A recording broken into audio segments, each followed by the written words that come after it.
పవన్ కళ్యాణ్ గారు కొన్ని మాటలు మాట్లాడే సందర్భంలో ఎవరో తెలంగాణకు రావద్దన్నట్టుగా ఇది భారతదేశమా పాకిస్తానా అనే మాటలు మాట్లాడే సందర్భంలో మేము ఆనాడు ఉద్యమ సందర్భంలో కూడా తెలంగాణ విభజన ప్రజల ఆకాంక్ష, విడిపోయి కలిసి ఉందాం తెలుగు రాష్ట్రాలుగా అనేటువంటిదే నినాదం. ఇవాళ కూడా 12 సంవత్సరాల్లో ఎవరం కూడా ఆంధ్రప్రదేశ్కు సంబంధించిన వాళ్ళు ఇక్కడ ఉండొద్దనో వ్యాపారాలు చేయొద్దనో అమెరికా వాళ్ళు ఇన్వెస్ట్మెంట్సే చేస్తారు. ఇక్కడికి ఆంధ్రప్రదేశ్ పెట్టుబడి ఎందుకు పెట్టేస్తారు? మీరు అంటారు కావచ్చు తెలంగాణ పెట్టుబడులు ఆంధ్రకు రావుతారు. ఇంకొక మాట చెప్తున్నాను, ఎస్ మిస్టర్ పవన్ కళ్యాణ్, ఇది మా అయ్య జాగిరే, మా తెలంగాణ ప్రజల అయ్య జాగిరే, 4 కోట్ల ప్రజల మనుషుల యొక్క అయ్య జాగిరి, నీ అయ్య జాగిరి కాదు. ఫస్ట్ గుర్తుపెట్టుకో. ఇలా ముందుగా బేషరతుగా క్షమాపణ చెప్పాలి చనిపోయినటువంటి కళాకారుడు గద్దార్ గారికి. గద్దార్కు కారు కొనిచ్చినా అని చెప్పి చనిపోయిన వ్యక్తుల గురించి మాట్లాడడమే అప్రస్తుతం. ఒక కళాకారుడు, ఒక భావజ్వాల వ్యాప్తికి సంబంధించిన వ్యక్తి చనిపోయి అమరుడై అతన్ని మేము ఈరోజు తెలంగాణ ఉద్యమానికి సంబంధించినటువంటి ప్రజాస్వామికవాదిగా ఆయనను గౌరవించుకునే సందర్భంలో ఆయన కారు కొట్టించిన అని చెప్పి ఈరోజు నేను తెలంగాణలో ఉన్నటువంటి అన్ని దళిత వర్గాలు ఒకసారి ఆలోచన చేయాలి. ఆయన అహంకారం ఇయ్యాల కూడా మేము ఏ అహంకారానికి వ్యతిరేకంగానైతే పోరాడినామో, ఏ దురహంకారం అయితే మా మీద ఆధిపత్యం చెలాయించద్దనుకున్నామో అదే దురహంకారము, అదే ఆధిపత్యంతో ఇలా మాట్లాడుతూ ఉన్నాడు. మేము ఎన్నడూ కూడా చెప్తాం, వీళ్ళ కూడా రాజకీయ పరంగా ప్రజాస్వామిక భారతదేశంలో తెలంగాణ కూడా అంతర్భాగమే. మేము కూడా అనేక సందర్భాల్లో ఆంధ్రాకి వెళ్తాము. Andhra, Telangana is a separate states, Telugu రాష్ట్రాలు. కానీ ఆయన మాట్లాడినటువంటి ప్రెస్ కాన్ఫరెన్స్ చూస్తూ ఉంటుంటే ఇది పాకిస్తానా ఇండియా అని మళ్ళీ మాట్లాడుతూ ఉన్నారు, పాస్పోర్ట్ తీసుకోవాలని. ఈ మైండ్ సెట్ తీసేయండి. ఆయన శాసనసభలు ఉన్నారు, ఇలా పార్లమెంట్ గురించి ఐడియా లేదు. నేను పార్లమెంటు తెలంగాణ బిల్ అయ్యే సందర్భంలో ప్రత్యక్ష సాక్షి. అంతకంటే ముందు కూడా చిన్న బిల్లు వస్తే కూడా నేను అనేక సందర్భాలు చెప్పిన ఈ పార్లమెంటరీ వ్యవస్థలో తెలిసి మాట్లాడుతున్నా తెలియక మాట్లాడుతున్నా తలుపులేసి పార్లమెంటులో బిల్లు తెచ్చుకున్నారని చెప్తారు. ఇప్పటికీ ఇంత కక్ష, ఇంత అక్కసు తెలంగాణ మీద మాటల్లో మాట్లాడుతూనే మళ్ళీ తెలంగాణ మీద అక్కసు వెళ్ళగొస్తా ఉన్నాడు. ఇది మంచిది పద్ధతి కాదు. నేను తెలంగాణ మీద ప్రేమ ఉంది అంటుండు, తెలంగాణ మద్దతుకైనా నన్ను మాట్లాడినరా? తెలంగాణ అమరవీరులు చనిపోతుంటే వాళ్ళకి ఎప్పుడైనా నువ్వు సంఘీభావం, అరే ధైర్యంగా ఉండండి తెలంగాణ పోరాడి తెచ్చుకోవాలని చెప్పినావా? అవహేళన చేసినావు. తెలంగాణ ఏర్పడితే 11 రోజులు అన్నం తినలేదని చెప్పినటువంటి వాడివి. తెలంగాణ ఏర్పాటును అవమానించినటువంటి వ్యక్తివి. ఇలా మీరు మాట్లాడితే ఎట్లా?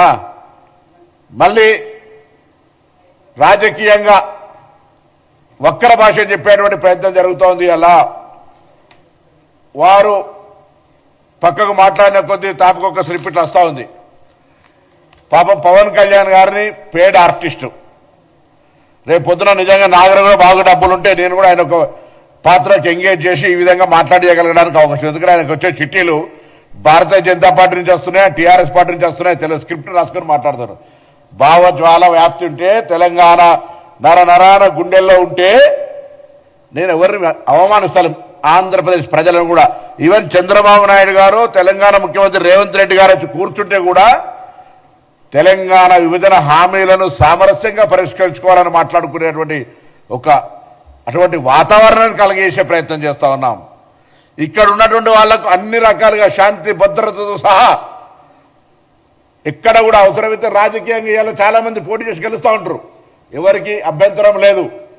ఏమనంటే కొండగట్టుకు పైసలు ఇచ్చినండి, నీ అయ్యే జాగిరియా పైసలు? తెలంగాణ ప్రభుత్వం, ఆంధ్రప్రదేశ్ ప్రభుత్వం వస్తే ఇంకొక మాట మాట్లాడతారు, రానియరా తిరగనియరా. గత 4 నెలల కింద వచ్చినప్పుడు తెలంగాణ ప్రభుత్వం ఆయనను తెలంగాణ గెస్ట్గా ఇచ్చిన ప్రోటోకాల్ ఇచ్చి, అది మర్చిపోయి మాట్లాడితే ఎట్లా? నువ్వు తెలంగాణ ఆవిర్భావ దినోత్సవం రోజు అందరినీ కట్టెబెట్టి గెలికినట్టుగా నవనిర్మాణ తెలంగాణ ఆవిర్భావ దినోత్సవం, తెలంగాణ ప్రజలకు శుభాకాంక్షలు చెప్తాను రా. ఇది ప్రజల ఆకాంక్ష, పోరాడి సాధించుకున్నారు, బాగండి అని కోరు. తెలంగాణ నవనిర్మాణం ఏం చేసేది ఉన్నది? నువ్వు వచ్చి పీకేదేంది ఇక్కడ? నువ్వు ఇప్పుడు చెప్పినావు కదా అక్కడనే పీకలేకపోతుంది ఇక్కడే పీకుతా అని. మళ్ళెందుకు ఇట్లా అనేటి ఒక మాటలు చెప్పేది ఒక మాట. స్క్రిప్ట్ పాపం చక్కగా రాసిస్తలేరు బీజేపీలో, ఎవరు ప్రాపర్ గైడ్ చేస్తలేరు. అంతే ఒక మాట బీజేపీ వాళ్ళు ఇరువుతారు పొత్తు కూడా పెట్టుకోమని చెప్పే పరిస్థితులలో, ఒకసారి పొత్తు పెట్టుకుంటామనే పరిస్థితులలో ఆలోచన ట్రస్ట్ ట్రావెల్ జరుగుతుంటుంది. ముందు ఒక ఆర్టిస్టును హీరోగా పెట్టుకోవాలంటే ముందు టెస్ట్ డ్రైవ్ చేస్తున్నట్టు, అంటే స్క్రీన్ టెస్ట్ చేస్తే స్క్రీనింగ్ అట్లా చేస్తున్నట్టు పవన్ కళ్యాణ్ గారిని పాపం తెలుసుకోవాలి. అటు బీఆర్ఎస్ పార్టీనా ఇటు భారతీయ జనతా పార్టీ ఎవరో ఒకరు మాత్రం ఆయన ఎంగేజ్ చేసుకున్నటువంటి ఆర్టిస్ట్గా వాస్తవం. 2009లో ఎమ్మెల్యేగా తిరిగినప్పుడా 2014 ఎన్నికలప్పుడు తిరిగినా జనం వస్తుండొచ్చు. మా ప్రేక్షకులు సినిమా ప్రేక్షకులుగా నటుడిని గౌరవిస్తే ఈలలు కొడితే అదంతా నా బలం అనుకునేటువంటి పరిస్థితి ఉంటుంది. మీరు అన్నట్టుగానే ఆంధ్రాలోనే నువ్వు గెలవలేకపోయినావు, ఇక్కడ వచ్చి ఏంది ఇదంతా? మళ్ళీ చెప్తాను, పవన్ కళ్యాణ్ గారు ఇక్కడ తెలంగాణలో రావడానికి పోవడానికి సంబంధించిన మాకేమటువంటి అభ్యంతరాలు లేవు. కానీ ఆవిర్భావ దినోత్సవం రోజే గెలికి నవనిర్మాణం పెడతా అంటే చూస్తూ ఊరుకోవడానికి కూడా సిద్ధంగా లేరు. మా అయ్య జాగిరే నీ అయ్య జాగిరి కాదు అని స్పష్టంగా ఒక మాటకు చెప్పడానికి, తెలంగాణ ప్రజల ఆకాంక్షకు అనుగుణంగా ఏర్పడ్డదని చెప్పడానికి, ఈ తెలంగాణ ఆంధ్రప్రదేశ్ ప్రజలకు ఎప్పుడు కూడా స్వాగతం చెప్తుంది, ఎప్పుడు కూడా మేము వ్యతిరేకం కాదని చెప్పడానికి, ఇది ప్రజాస్వామ్యంలోనే ఉన్నామని చెప్పడానికి, ఆఖరికి పవన్ కళ్యాణ్ గారు ఎక్కడి దాకా దిగిపోయారు, అంబేద్కర్ గారు అంటే రాజ్యాంగాన్ని రచించినటువంటి వ్యక్తి విగ్రహాలకు సంబంధించి ప్రస్తావన తెచ్చేంత ధైర్యం చేస్తా ఉండే ఇలా అహంకారం. అంటే ఆయన ఏదో మాట్లాడుతున్న తెలంగాణలో తిరుగుతా ఎవడతున్నాడు?